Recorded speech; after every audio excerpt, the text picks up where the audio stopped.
देखिए, ध्यान से सुनिए। अभी हम लोगों ने लास्ट क्लास तक जो टॉपिक आपसे डिस्कस किया था वो बेसिक मैथ चल रहा था, ठीक। उसमें हम लोगों ने कैलकुलस के बारे में जाना, डिफरेंशिएशन और इंटीग्रेशन यानी समाकलन और अवकलन क्या होता है वो हमने जाना। जिसका भी छूट गया होगा वीडियोज वगैरह से देख लेंगे, ठीक है। अभी सवाल होता है, आज हम लोग पढ़ने वाले फिजिक्स में सबसे ज्यादा यूज आने वाला टॉपिक जिसको बोलते हैं सदिश। क्या बोलते हैं बुआ? सदिश। जिसको इंग्लिश में क्या बोलते हैं बुआ? वेक्टर। देखो, अगर इस वेक्टर को हम डिटेल पढ़ाएंगे तो बहुत दिन लगेगा, जो कि हमको करना नहीं है।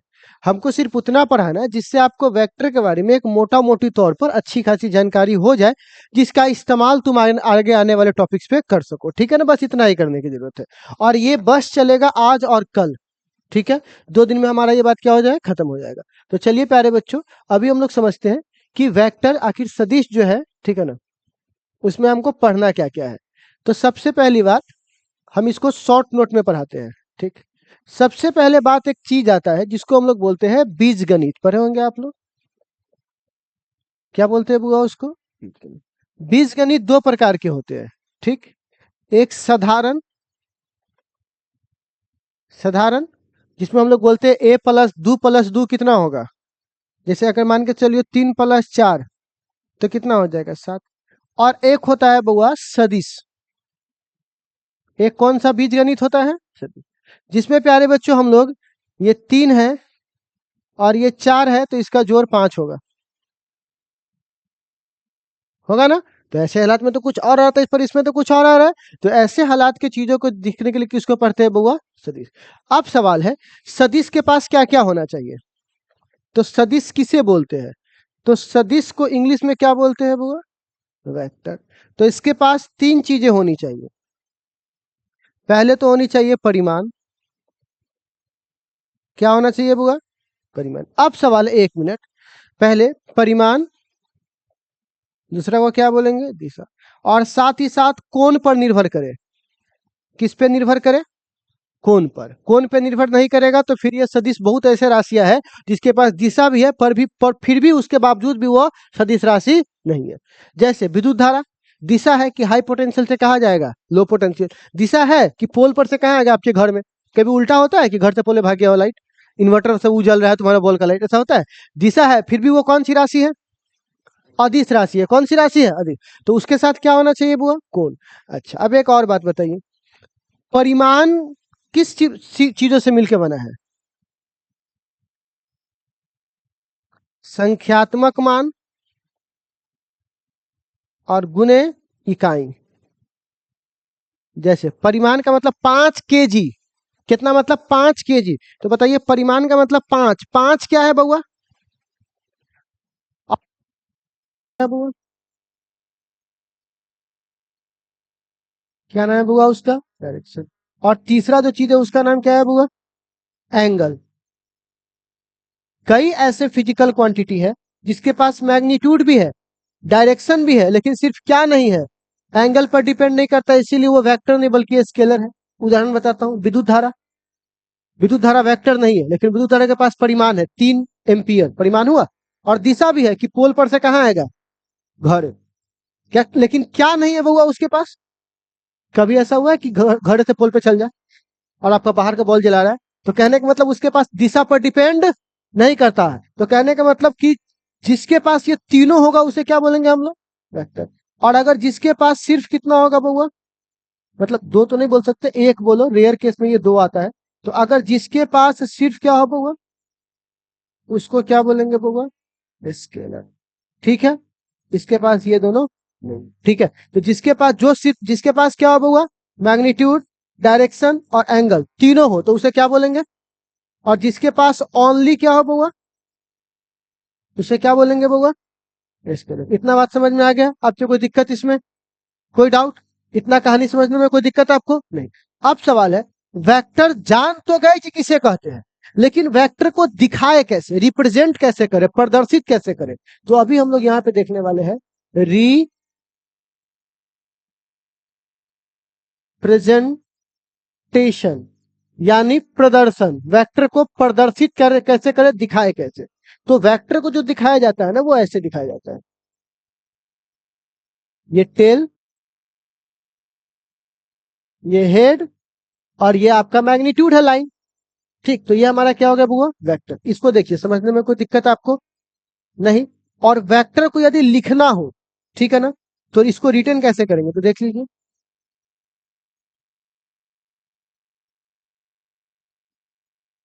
कोई भी अल्फाबेट का लेटर लिख लीजिए और उसके ऊपर क्या लगा दीजिए, ऐसे। ठीक है, तो ऐसा लिखा रहेगा तो क्या समझिएगा बुआ, क्या लिखा हुआ है बुआ वो। और वेक्टर के पास कितनी चीजें होती है, दो, मैग्नीट्यूड प्लस बेसिक कंडीशंस में। ठीक है, लेकिन अगर हमको क्या लिखना हो बुआ, वेक्टर ना लिखकर बल्कि क्या लिखना हो बुआ,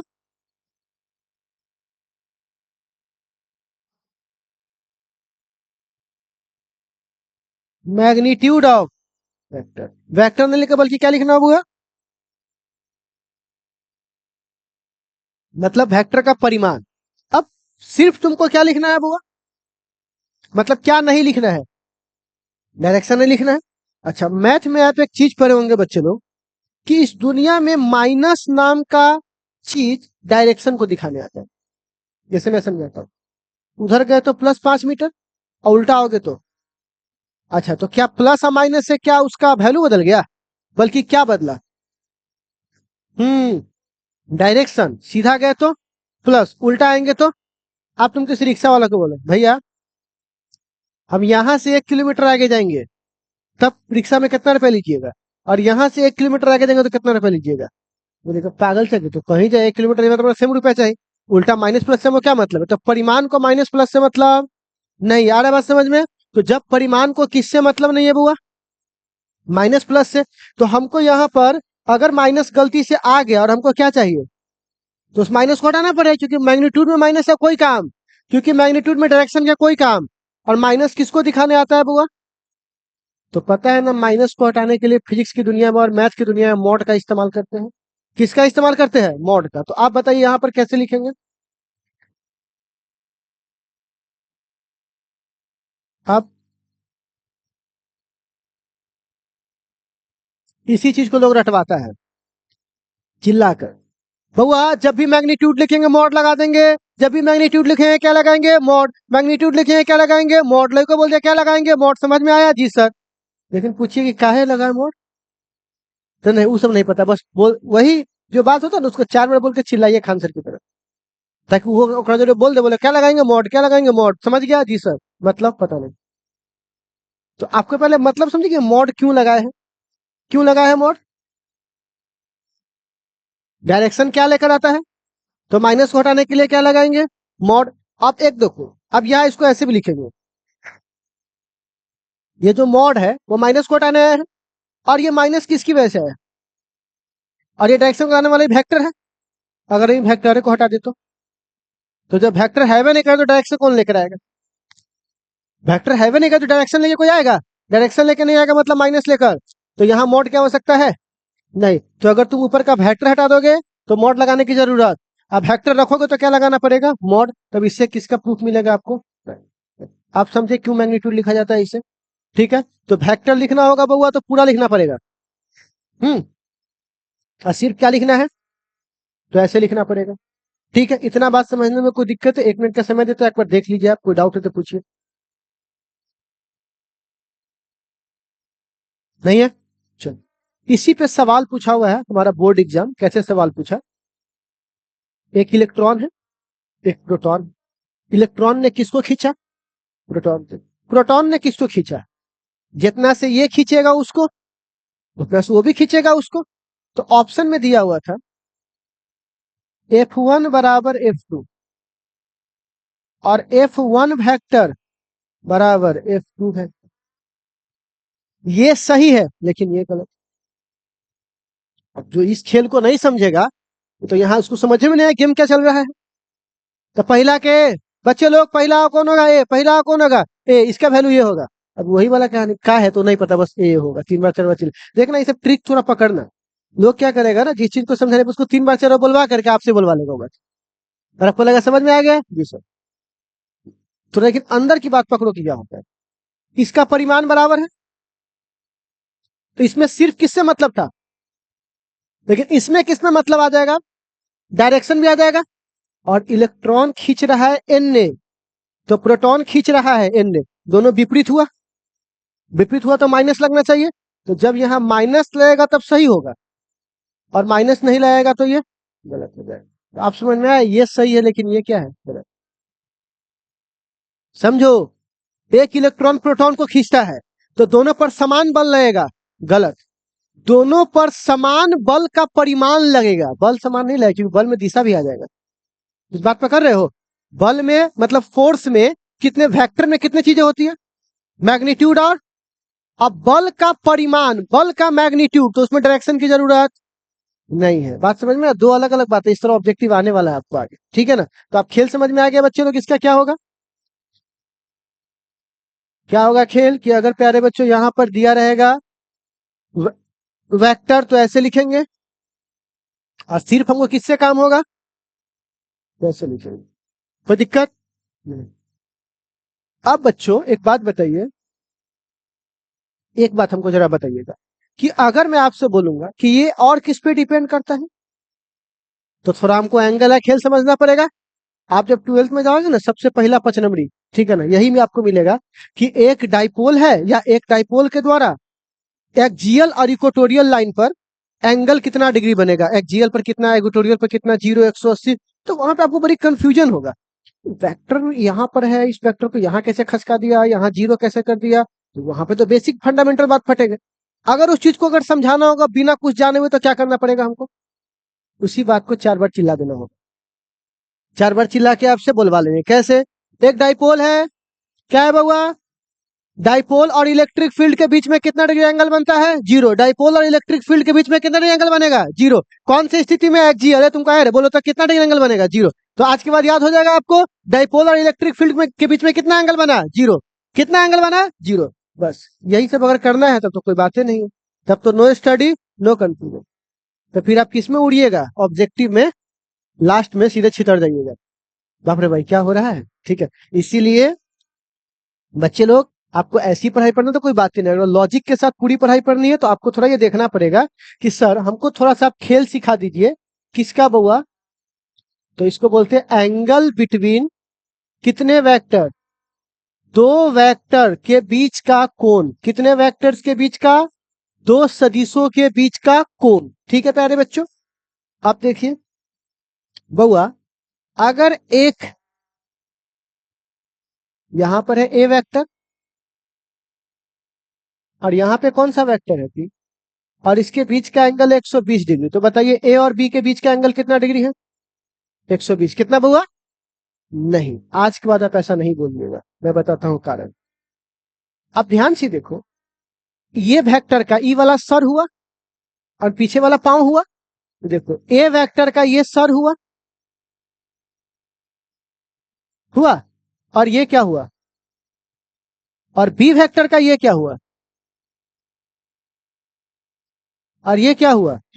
अब बताओ, किसी के सर पे पांव रख के सोना अच्छी बात है, आप ए वाले के सर पे बी वाले ने अपना क्या रख दिया, पांव, तो क्या ये अरेंजमेंट सही है, ये व्यवस्था सही है, इस तरह से होना चाहिए चीजें, बोलिए ऐसा होना चाहिए चीजें, उसको तो हटाना पड़ेगा ये चीजों को।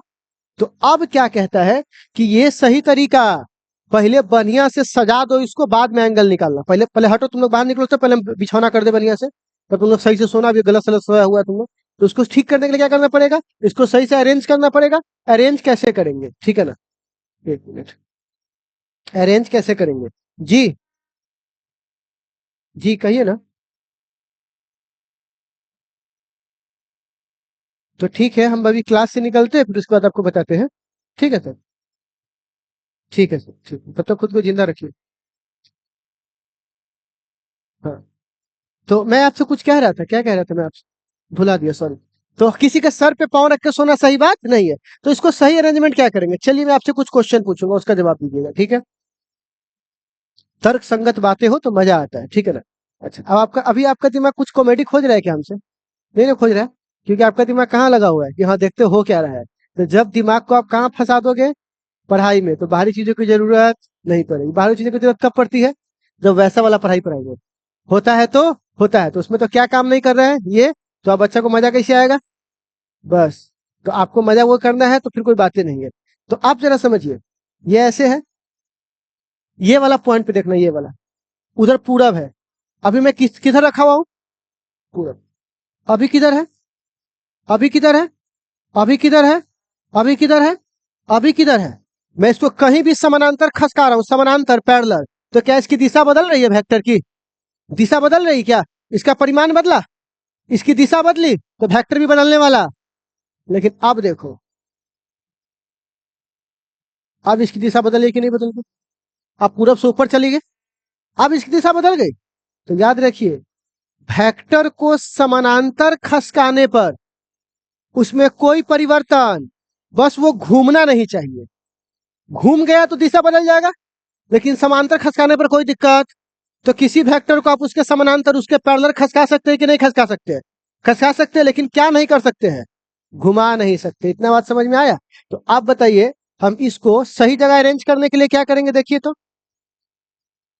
बी को ऐसे ही रहने दीजिए, रहने दीजिए बी को, और ए को थोड़ा खसका के आगे कर दिए।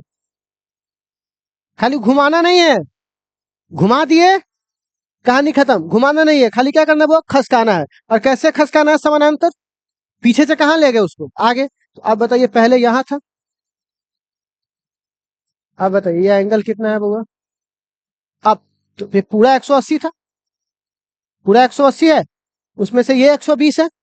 तो अब इसका देखिए, टेल टेल एक जगह आया कि नहीं आया? अब सही अरेंजमेंट है कि नहीं? पाँव पाँव एक जगह रख के सोना, तो अब एंगल कितना डिग्री बना होगा? 60 डिग्री। तो 120 डिग्री सही था कि 60 डिग्री सही था? अब आपको समझ में आया एंगल कैसे निकाला जाता है? अब जिसको ये छोटा सा बेसिक बात नहीं पता होगा तो वहां तक टंगड़ जाएगा, वहां तो वही सीधे छितरा जाएगा। समझ में आ रहा है बच्चे लोग? तो आप बताइए प्यारे बच्चों, तो आपको क्या लगता है, अगर बिना इसको पढ़ा हम उसको नहीं समझा सकते हैं क्या? समझा सकते हैं। तरीका कौन अपनाना पड़ेगा? वो वाला तरीका, बस तरीका है समझाने का, तरीका बदलना पड़ेगा। अब फिर उसको, अब मैंने जो रटवाया है वो तुमने सही से रटा है कि नहीं रखा है बिना कॉन्सेप्ट को, उसको जांचने के लिए क्या चाहिए? कल के आपके पास चढ़ जाएंगे, बोलते रहे पी और डी के बीच में एंगल कितना डिग्री था? मार ध्यान, याद नहीं करता ये वो ऐसे उससे खोल देंगे ऐसे। क्यों? क्योंकि आप कॉन्फिडेंस में नहीं है, और आपको पता है कि वो लड़का अगर नहीं रटेगा तो एग्जाम में तो नहीं निकलेगा। कॉन्सेप्ट तो हम समझा नहीं पाए हैं, तो कम से कम सुन ले उससे। इसीलिए देखिएगा, सुनाई सबसे अधिक वही चल रहा होगा जहां उसके कॉन्सेप्ट पे दम नहीं है। तो जिसको परिभाषा एकदम सिंपल सिंपल परिभाषा होता है, वो रटने में कितना समय लगा देगा? वो 5 मिनट बहुत हुआ। बात समझ रहे हो? तो इसीलिए आपको थोड़ा सा कॉन्सेप्चुअली देखिए, इसलिए मारपीट नहीं करते, किसी को नहीं मारते, ऑटोमेटिकली याद हो जाता है। और कैसन याद होता है और कैसन एग्जाम होता है वो तो आप जाकर के देख सकते हो, यूट्यूब फेसबुक पर जाकर ही कि कैसन एग्जाम होता है। ठीक, तो आपको बस खाली कॉन्सेप्ट पे फोकस कीजिए, ठीक है बच्चे लोग? अब देखो, बिहार बोर्ड का 35 ऑब्जेक्टिव 15 मिनट के अंदर ना बना तो कहिएगा, 15 मिनट बहुत हुआ। कितना बच्चा आपको जाकर दे 1 घंटा पहले सूता नहीं निकल? क्यों? क्योंकि उतना आपको कॉन्सेप्चुअली मजबूत कर दिए हुए, ठीक है? अब बताइए प्यारे बच्चों, इसमें अगर तुमको एंगल निकालना हो तो कुछ एक दो को डेमो दे देता हूं, आप इतना करके दिखाइएगा। आप बताइए, ये अगर ए है और ये बी है, एंगल 150 डिग्री है, बताइए इसके पीछे कितना एंगल होगा? कितना होगा? क्योंकि ये अभी हेड हेड है, तो क्या ये सही पोजीशन है? नहीं है, तो कितना डिग्री होगा वो यहाँ पर आगे बढ़ाने पर? 30। तो कितना होगा? 30। अच्छा, इसका बोलिए तो।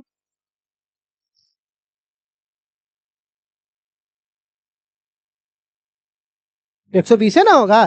क्योंकि सर सर एक ही जगह ना है इसका, सब में खसकाना जरूरी है क्या? पहले देख लेंगे ना, तो कितना हो जाएगा? 120। तो एंगल निकालने का क्या तरीका है? तो सबसे पहले तो बउआ इसका, सबसे पहले हेड हेड या टेल टेल, टेल टेल कहां पे होना चाहिए बउआ? Common point. कौन सा पॉइंट बउआ? Common point. और तब बउआ कौन सा एंगल? Small angle. कौन सा एंगल? स्मॉल एंगल को ही हम लोग क्या बोलेंगे बउआ? Angle between. इतना कहानी समझने में कोई दिक्कत है आपको? कोई दिक्कत नहीं? चलिए अब आगे बढ़ते हैं। तो हम लोगों ने एंगल देख लिया, वेक्टर देख लिया, ठीक है ना? वेक्टर का एक टाइप होता है यूनिट वेक्टर, वो कल देखेंगे, ठीक है ना? इस पे यहाँ पर चर्चा करने की जरूरत नहीं है। अब बउआ सबसे पहली बात, हम लोग यहाँ वेक्टर अलजेब्रा पढ़ने आ रहे हैं। क्या पढ़ने आ रहे हैं बुआ? और कौन सा अलजेब्रा पढ़ने आ रहे हैं? अलजेब्रा में क्या पढ़ते हैं? जोड़, घटाव, गुना, भाग। क्या पढ़ते हैं अलजेब्रा में? तो यहाँ क्या पढ़ेंगे? जोड़, घटाव, गुना, भाग, वही पढ़ेंगे। और क्या पढ़ेंगे? जीते के बिना मतलब को इसको चढ़ा बढ़ा के रखो। इसमें क्या पढ़ेंगे? जोड़, घटाव, गुना, भाग। तो सबसे पहले किसको पढ़े? जोड़ घटाव आज पढ़ेंगे या गुना भाग कल पढ़ेंगे? तो आज किसको पढ़ेंगे बउआ? जोड़ घटाव। तो दो वेक्टर का जोड़। तो सबसे पहले किसको पढ़ेंगे बउआ? एडिशन ऑफ कितने वेक्टर? Two vectors. कितने वेक्टर्स? तो अगर मैं इसको देखूं तो एक वेक्टर ए है, एक वेक्टर, दूसरा वेक्टर, एक वेक्टर ए, दूसरा वेक्टर बी। बताइए दोनों के बीच का कोण कितना डिग्री है? थीटा। दोनों का टेल टेल एक जगह है ना। तो बताइए इसका रिजल्ट किधर जाएगा? ऐसे ही ना होगा। तुम्हारे कमर में रस्सी बांधिए, कोई इधर खींचो, तुम इधर खींचो, तुम कहाँ जाओगे? पीछे पीछे जाओगे ना। यही ना तुम्हारा रिजल्ट होगा दोनों खिंचाव का। तिरवा धके जब ऐसे खींचते हैं तो एक तार एने एक तार एने, लेकिन वो तिरवा जाता कहाँ है? बीच में। तो आप बताइए दोनों यहाँ पर है लेकिन जाया कहाँ है ये? सीधा। ठीक है। तो आप बताइए, इसका जो लिखने का तरीका है रिजल्टेंट को, इसको आर बोलते हैं रिजल्ट। तो वेक्टर के रूप में लिखिएगा तो ए वेक्टर में कितना जोड़ेंगे? ए प्लस बी दो को जोड़ रहे हैं। ए प्लस बी दो को जोड़ रहे हैं ना। लेकिन आपको पता नहीं अभी वेक्टर है, और वेक्टर कितने चीजों से मिलकर बनता है? दो। एक को बोलते हैं मैग्नीट्यूड, पहला को क्या बोलते हैं बउआ? और दूसरा को क्या बोलते हैं? डायरेक्शन।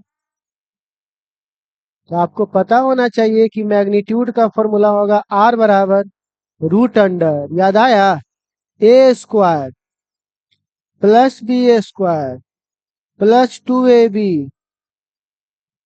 याद आया? ये बड़ा वीवीआई फॉर्मूला था, कम से कम 100 जगह यूज आएगा ये फॉर्मूला। तो बताइए तो दो वेक्टर का जोड़ का फॉर्मूला क्या है?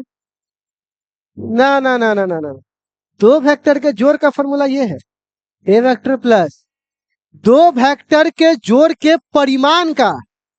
मैं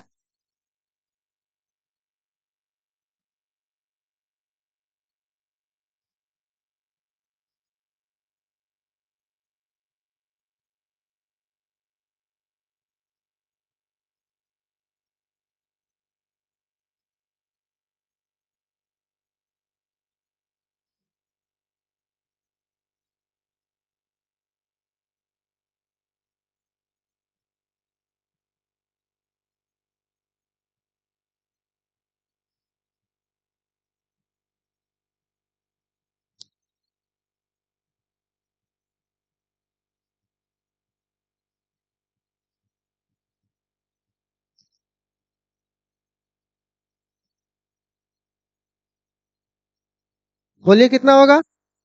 ए square plus B square plus 2ab, कौन सा? Theta, cos theta. इसमें कोई दिक्कत? अब बताओ डायरेक्शन में क्या होगा यहाँ पर? तो देखो, इसको बोलते हैं अल्फा।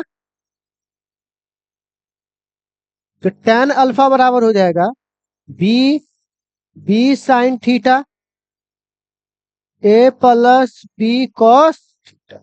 ठीक है। लेकिन ये हमको उतना यूज आने वाला नहीं है, सबसे ज्यादा हमको यूज यही आएगा। तो इतना कहानी आप लोगों को समझ में आया? कोई दिक्कत है आपको? अब सुन लीजिए, इसका जो मैक्सिमम मान होगा, कौन सा मान होगा? मैक्सिमम। उसकी वैल्यू होगी ए प्लस, कितनी होगी? ए प्लस बी। और वो थीटा बराबर कितना डिग्री पर होगा? जी। और अगर इसका कौन सा मान हुआ? मिनिमम, वो कितना पर होगा? ए माइनस। अब आप बताइए इसकी थीटा की वैल्यू कितनी डिग्री होगी? 180 डिग्री होगी। और अगर 90 डिग्री हुआ तो आर का मान हो जाएगा रूट अंडर ए स्क्वायर प्लस बी स्क्वायर, क्योंकि ये खत्म हो जाएगा थीटा। तो आप बताइए इसमें थीटा बराबर कितना डिग्री होगा? तो चलिए कुछ मैं आपको क्वेश्चन देता हूं, आप लोगों को जरा बनाना है। क्वेश्चन ये है प्यारे बच्चों, अगर मैं ए बराबर दे दूं 3, बी बराबर दे दूं 4, और एक बार थीटा का मान मैं आपको दे दूं 0 डिग्री, तो क्या आप हमको आर का मान निकाल के दिखा सकते हैं? कैसे? A square B square 2ab। Copy पे निकाल के दिखाई तो सब लोग स्पीड में, कॉपी पे सब लोग निकाल के दिखाइए कितना है। चलो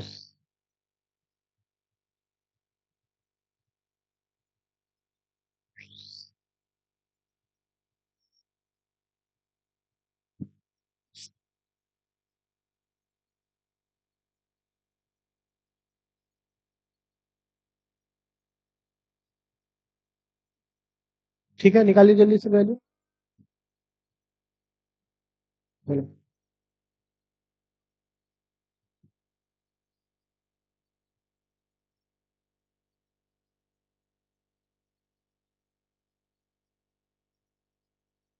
हेलो हेलो। ठीक है, आ गया बच्चे लोग। तो कितना है बच्चे लोग, इससे काटे तो आर बराबर कितना आएगा, रूट अंडर ए का स्क्वायर मतलब 3 का स्क्वायर, फिर किसका 4 का स्क्वायर प्लस 2 गुने 3 गुने 4 इंटू कॉस कितना डिग्री 0। तो बताइए आर इजकल टू कितना हो जाएगा, सीधे मैं लिख सकता हूँ यहाँ पर 9 प्लस 16 अब प्लस 24 49 बराबर कितना होगा 7। अच्छा आप बताओ अगर थीटा बराबर मैं 180 डिग्री रखूँ तो आ गया 7। तो अब बताइए कितनी वैल्यू होगी। तो आर बराबर क्या हो जाएगा, रूट अंडर 3 का स्क्वायर प्लस 4 का स्क्वायर प्लस 2 गुने 3 गुने 4 इंटू कॉस कितना डिग्री, तो कॉस जीरो का मान 1 होता है। तो ये कितना हो जाएगा 9 प्लस 16 4 3 12 दूनी 24। तो ये कितना हो जाएगा बुआ 7 आ गया। अच्छा अगर यहीं पे मैं थीटा बराबर 180 डिग्री कर दूं तो अगला बना के दिखाइए तो ये हुआ। और अगर मैं ए और बी सेम रहेगा, खाली थीटा बराबर कितना करता हूँ 180 डिग्री, तो बना के दिखाइए। कॉस 180 का मान कितना होता है -1, बनाइए तो -1 कॉस 180 बराबर -1 रख के बनाइए।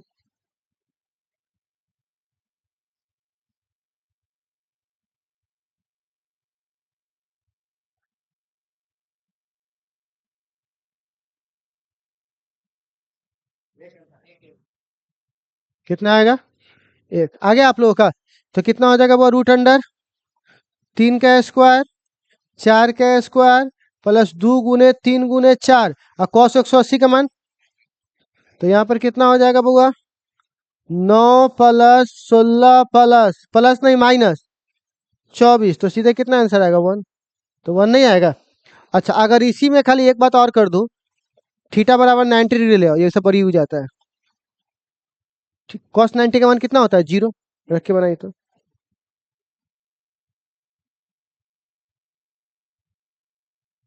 हेलो हेलो आ गया। रख के बनाइए बस, ए का स्क्वायर बी का स्क्वायर ए बी सेम रहेगा, ठीक है ना। ए 3 बी 4 और कॉस थीटा का मान कितना होगा 90 और कॉस 90 का मान कितना होता है 0।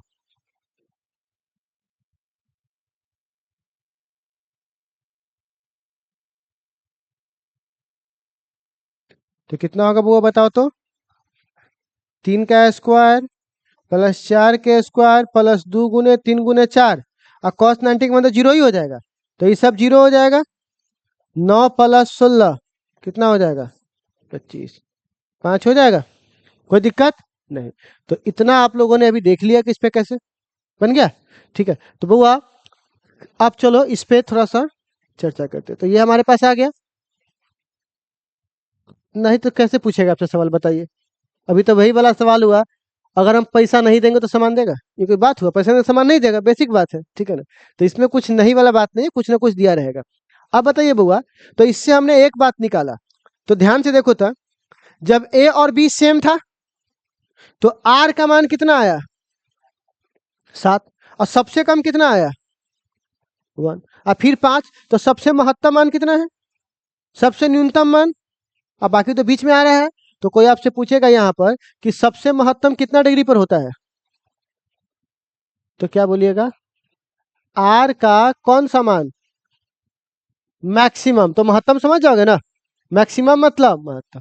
तो कितना मिलेगा ए प्लस बी, कितना होगा बउआ ए प्लस। तो अगर मान के चलो यहाँ 3 4 था, अब बोलता बोलता महत्तम मान तो 3 प्लस 4 7, सीधे आ जाता 3 प्लस 4 कितना हो जाएगा 7। अगर बोलेगा मिनिमम मान न्यूनतम, तो क्या बोलेंगे, ए माइनस बी। तो 4 में से 3 जाएगा, 1 1 आया कि नहीं आया, ठीक है। और अगर आपसे पूछता थीटा बराबर कितना डिग्री पर, 90 पर, तो आपको पता है ना आर का मान आता रूट अंडर ए का स्क्वायर प्लस बी का स्क्वायर, क्योंकि ये तो खत्म हो जाता, cos 90 रखेंगे तो खत्म हो जाएगा। तो ये हमारा वैल्यू आया महत्तम और न्यूनतम का, ठीक है। तो हमने अभी तक क्या देखा, वेक्टर को जोड़ना सीखा है, क्या देखा है बुआ। अब हम सीखेंगे घटाओ, क्या सीखेंगे बुआ, वेक्टर का क्या सीखेंगे, घटाओ। वेक्टर का क्या सीखेंगे बुआ, घटाओ। अब सुन लो, घटाओ कैसे सीखेंगे। घटाओ में सब्सट्रैक्शन में क्या करता है, कुछ नहीं कहता है, ये कहता है हमको आर वेक्टर बराबर ए वेक्टर माइनस क्या, बी वेक्टर। तो कहता है इसका जो परिमाण होगा वो होगा रूट अंडर ए का स्क्वायर प्लस बी का square minus 2ab cos theta. याद हो जाएगा। तो बताइए जोड़ का क्या होता है, A square plus B square plus 2ab cos theta, और घटा हुआ कितना होता है, A square plus B square minus 2ab cos theta. तो जरा से एक बार, ये बहुत ज्यादा, कम से कम 300 बार से अधिक आपको यूज जाएगा, ये 300 बार से अधिक 12th में। तो एक बार इसको रट लीजिए। तो जोड़ का फॉर्मूला क्या होगा परिमाण के लिए, A square plus B square plus 2ab cos theta. घटाव का बताइए, A square plus B square minus 2ab cos theta. समझ में आ गया बच्चे लोग। तो ये हमारे पास क्या हुआ, जोड़ और घटाव का फॉर्मूला हुआ। इतना बात समझ में आ गया। अब एक चीज बहुत ज्यादा आपको यूज आएगा और पूछता है, उसका नाम है सदिश का घटक। सदिश का घटक। अब कहिएगा ये क्या चीज हुआ, नहीं समझे, जिसको हम लोग इंग्लिश में कहते हैं कंपोनेंट। कंपोनेंट, रेक्टेंगुलर कंपोनेंट, ठीक है ना, कंपोनेंट। अब कहिएगा ये क्या चीज हुआ, चलो मैं समझाता हूं। आप लोग बच्चा में ग्राफ पढ़े हो, ग्राफ। तो एक बात मैं आपसे पूछता हूँ, ग्राफ समझ जाओगे तो ये समझ जाओगे। ग्राफ में क्या होता था, ये एक्स होता था, ये वाई होता था। अगर हमसे कोई कहता था कि एक्स में 4 चलिए, तो याद है ऐसे खांचा खींचते थे हम लोग ग्राफ के कॉपी में, एक्स में 4 चलिए, तो 4 चल दिए, कहानी खत्म, इतने में करना था। अगर इसने बोला नहीं गड़बड़ा गया, वाई में 4 चलिए, तो वाई में यहां से 4 चल देंगे, ठीक। ये बोला नहीं अब ऐसे नहीं करना है, एक्स में 3 और वाई में 4, तो एक्स में 1 2 3, ये हुआ देखो तो, एक्स में 3 यहां, और वाई में कितना 1 2 3 4, तो यहां पे ऐसे कर देंगे। याद आया। तो एक्स में 3 वाई में 4, यही ना हुआ, एक्स में 3 वाई में। अच्छा इतना के बजाय हम एक वर्ड में इतना खींच सकते हैं क्या, ये बोलिए। हम पीला वाला ना खींच के ये हरा वाला ऐसे खींच सकते थे सीधा। तो ये हरा वाला जो है वो इसका वैल्यू 5 होता, क्योंकि ये 3 है और ये, निकाल के देख लो पाइथागोरस पर में से, 3 का स्क्वायर प्लस 4 के स्क्वायर ना होगा 5, नहीं होगा, अरे देख निकाल के देखना लो, 3 का स्क्वायर प्लस 4 के, हो जाएगा 5। तो हम आपसे एक सवाल पूछेंगे, कहने के लिए 5 है, लेकिन 5 कितने टुकड़ों में बटा है, 2। एक्स में कितना है उसका हिस्सा है, और वाई में कितना हिस्सा है, अब आपको समझ में आ रहा है। तो 5 के कितने घटक, एक एक्स वाला का वैल्यू कितना है, और वाई वाला का, आप समझ में आ रहा है। तो ये 5 अपने आप में पूरा नहीं है, बल्कि ये किसी से मिलके बना है। किससे मिलके बना है, 3 4 से, किससे मिलकर बना है। लेकिन यह 3 का योगदान कौन से एक्सिस में है, और इस 4 का योगदान, तो इसको बोलेंगे कि यह इसका घटक है, कंपोनेंट है, जो इससे मिलकर ये बना है। खिचड़ी का कंपोनेंट कौन होता है, चावल दाल पानी नमक, ये सब मिला मिला के बनता है, वो तैयार होता है। उसी प्रकार अगर कोई सदिश है, क्या है बउआ, सदिश, और अगर ये आर है, जैसे 5 था यहाँ पर कितना है आर। अब बताइए इस आर का योगदान कितने एक्सिस में होगा, 2। एक एक्स में, तो बोलेंगे आर का कुछ भाग किधर होगा, और आर का कुछ भाग कहाँ होगा, वाई में। जैसे यहां पर, वैसे ही यहां पर। तो अब बताइए कोई आपसे पूछेगा आर एक्स का वैल्यू क्या होगा, और फिर पूछेगा किसका मान, आर का वैल्यू, जैसे आपसे कोई पूछा इस 5 में एक्स की वैल्यू कितनी थी 3, वाई की वैल्यू कितनी थी 4, उस तरह यहाँ तुमको नहीं पता है तो यहाँ निकालना पड़ेगा क्योंकि सबका तो अलग अलग होगा, लेकिन आपको कॉन्सेप्ट मोटा मोटी समझ में आएगा मैं क्या करना चाह रहा हूँ, ठीक है ना। तो आप बताइए इस आर को मैंने कितने भागों में तोड़ दिया, एक एक्स में और एक, आप बताओ आर एक्स का मान, इसको थीटा मान ले, ठीक। अब ध्यान से सुनना, हमको किसका मान दिया हुआ है, आर का, और निकालना किसका मान है। अच्छा आपको नहीं लग रहा है कि थीटा के सामने वाले को लंब, सॉरी थीटा के सामने वाले को, अच्छा थीटा के सामने वाले को लंब, 90 के सामने वाले को कर्ण, और ये आधार, इसको लंब कर्ण आधार इसे पकड़ा गया आपको, कौन हो वो बताइए तो, इसमें कौन है, इसमें कौन है कर्ण, ये कर्ण है, ये परपेंडिकुलर है यानी लंब, और ये क्या है आधार, समझ में आ गया।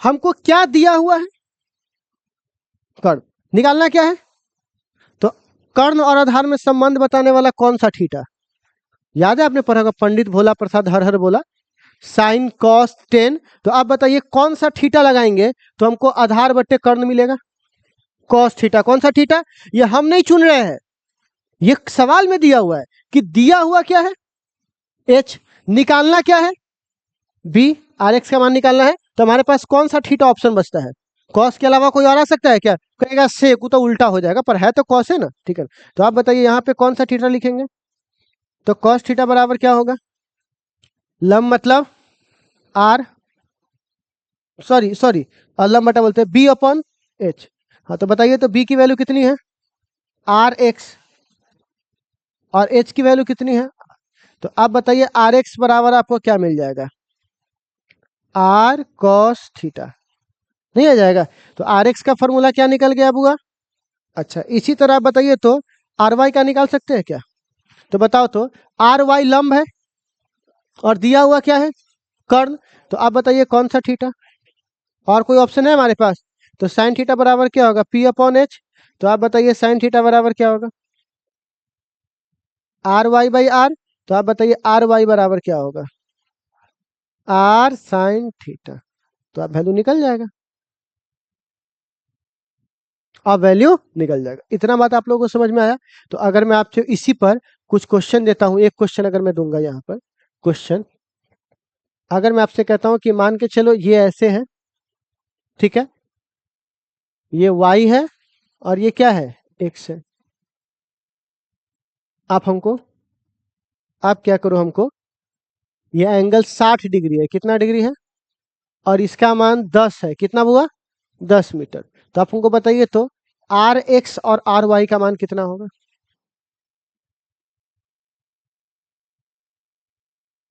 आर वाई का मान कितना होगा, इसको आर मान सकते हैं ना, आप बताइए तो कितना होगा, तो पहले आर एक्स का फॉर्मूला देखिए तो कितना है,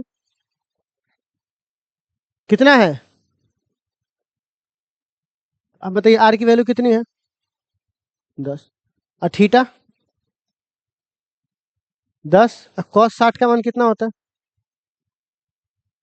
कितना होता है 1/2, कट जाएगा तो कितना आ जाएगा 5 मीटर, तो बताइए एक्स में इसको कितना योगदान होगा इसका 5, और वाई में देखो तो आर साइन थीटा, तो आप बताइए आर की जगह कितना होगा 10, और साइन 60 का मान 10√3/2, अच्छा √3 का मान 1.7 होता है, √3 का मान कितना होता है, अब बट्टे कितना हो जाएगा 2, तो लिख सकते हैं 17/2, काट देंगे तो 8.5 लगभग लगभग, इसमें कैसे आसानी से निकल गया था 3 4, लेकिन सब में इतना आसानी थोड़ी ना निकलेगा सबका, है क्या नहीं छोड़ सकते, लेकिन आपको इतना बात समझ में आ गया, तो ऐसे क्वेश्चन को दोबारा बना लीजिएगा, तो एक से आपको हाथ फ्रेश और करवा देते हैं जरा सा, ठीक है। क्वेश्चन नंबर 2, अगर मैं आपसे कहता हूं एक फोर्स लग रहा है, ठीक है ना, 100 न्यूटन का, कितना न्यूटन का 100, और वो लग रहा है 30 डिग्री एंगल पर, कितना डिग्री एंगल पर 30, तो आपको बताना है कि फोर्स का एक्स एक्सिस में कितना होगा और वाई एक्सिस में कितना होगा, निकल जाएगा वही वाला तरीका, बताइए तो कितना होगा इसका।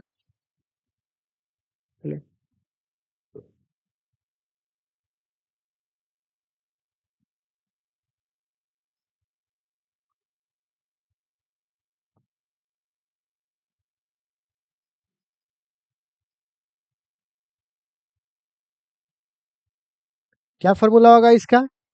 एफ कॉस थीटा होगा। अब बताइए एफ की जगह यहाँ कितना है? 100 दिया हुआ है, 100 और कॉस 30 का मान तो हो जाएगा 100 गुने √3/2।